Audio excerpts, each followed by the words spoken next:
যারা circular related ভিডিওটি দেখার জন্য ক্লিক করেছেন, ভিডিওটিতে একটি লাইক দিয়ে কন্টিনিউ করার অনুরোধ জানাচ্ছি। আসসালামু আলাইকুম বন্ধুরা, বরাবরের মতো আবারও সম্পূর্ণ নতুন একটি নিয়োগ বিজ্ঞপ্তি নিয়ে আপনাদের মাঝে হাজির হয়েছে।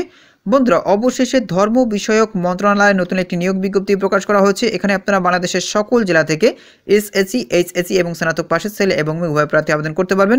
তো প্রিয় বন্ধুরা, দুর্দান্ত সার্কুলারে কী পদ রয়েছে, কতগুলো পদ রয়েছে, কীভাবে আপনারা আবেদন করবেন, কত তারিখ থেকে কত তারিখ পর্যন্ত আবেদন করতে পারবেন, আজকের এই ভিডিওটির মাধ্যমে সম্পূর্ণ ধারণা দেওয়ার চেষ্টা করবো। এই জন্য ধৈর্য সহকারে পুরো ভিডিওটি দেখতে হবে।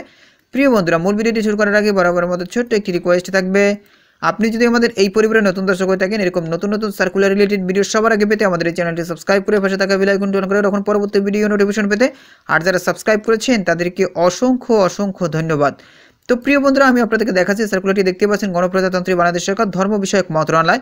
এখানে তাদের অফিসিয়াল ওয়েবসাইটে লিঙ্ক দেওয়া রয়েছে, আপনারা চাইলে ভিজিট করে দেখতে পারেন। এই সার্কুলারটি প্রকাশ করা হয়েছে 10 ডিসেম্বর 2024। তো বুঝতেই পারছেন একদম নতুন একটি সার্কুলার। নিচে থেকে দেখতে পাচ্ছেন পদগুলোর নাম উল্লেখ করা রয়েছে। প্রথমেই দেখতে পাচ্ছেন শর্ট মুদ্রাক্ষরিক কাম কম্পিউটার অপারেটর নামে 3 জন, বেতন স্কেল 11,000 টাকা থেকে 26,590 টাকা পর্যন্ত। কোনো স্বীকৃত বিশ্ববিদ্যালয় হতে স্নাতক বা সমমানের ডিগ্রি অর্জন করতে হবে, কম্পিউটার প্রশিক্ষণ প্রাপ্ত হতে হবে। লিপিতে সর্বনিম্ন গতি প্রতি মিনিটে বাংলায় 45 শব্দ, ইংরেজিতে 70 শব্দ থাকতে হবে। কম্পিউটার মুদ্রাক্ষরের সর্বনিম্ন গতি প্রতি মিনিটে বাংলায় 25 শব্দ, ইংরেজিতে 30 শব্দ গতি থাকতে হবে। কম্পিউটার ওয়ার্ড প্রসেসিং সহ ইমেল ফ্যাক্স পরিচালনার দক্ষতা অভিজ্ঞতা থাকতে হবে। এরপর কম্পিউটার অপারেটর নামে একজন, বেতন স্কেল 11,000 টাকা থেকে 26,590 টাকা পর্যন্ত। স্বীকৃত বিশ্ববিদ্যালয় হতে বিজ্ঞান বিভাগে স্নাতক সম্মান বা সমমানের ডিগ্রি অর্জন করতে হবে। কম্পিউটার মুদ্রাক্ষরের সর্বনিম্ন গতি প্রতি মিনিটে বাংলায় 25 শব্দ, ইংরেজিতে 30 শব্দ গতি সহ সংশ্লিষ্ট বিষয় স্ট্যান্ডার্ড অ্যাপটিটিউড টেস্টে উত্তীর্ণ হতে হবে। এবারে কেশিয়ার নামে একজন, বেতন স্কেল 10,200 টাকা থেকে 24,480 টাকা পর্যন্ত। কোনো স্বীকৃত বিশ্ববিদ্যালয় হতে বাণিজ্য বিভাগে স্নাতক ডিগ্রি অর্জন করতে হবে, কম্পিউটার চালানোর দক্ষতা থাকতে হবে।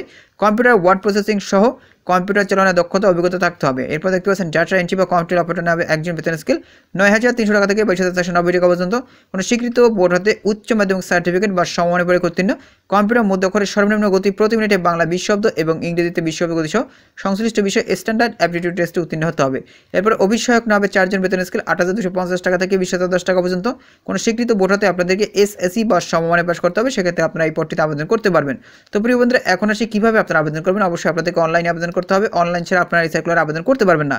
এই যে একটা লিঙ্ক দেখতে পাচ্ছেন, এই লিঙ্কের মাধ্যমে মূলত আপনাদেরকে অনলাইনে আবেদন করতে হবে। অনলাইনে আবেদনের শুরু তারিখ হচ্ছে 22/12/2024 সকাল 10টা থেকে, আবেদনের শেষ তারিখ হচ্ছে 12/1/2025 বিকাল 5 ঘটিকা পর্যন্ত আপনারা এই সার্কুলার আবেদন করতে পারবেন। এরপরে কিন্তু আপনারা এই সার্কুলার আবেদন করতে পারবেন না। আর এখানে আবেদন করতে হলে কত টাকা পে করতে হবে সেটাও কিন্তু এখানে উল্লেখ করা রয়েছে।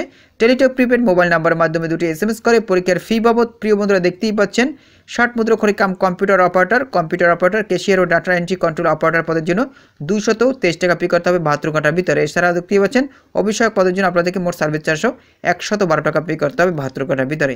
তো প্রিয় বন্ধুরা, এই ছিল মূলত আজকের সার্কুলার। পরবর্তীতে নতুন কোনো সার্কুলার নিয়ে আপনাদের মাঝে হাজির হব। সবাই ভালো থাকবেন, সুস্থ থাকবেন, আমাদের ইউটিউব চ্যানেলটি সাবস্ক্রাইব করে আমাদের চ্যানেলের সাথে থাকবেন। ধন্যবাদ সবাইকে।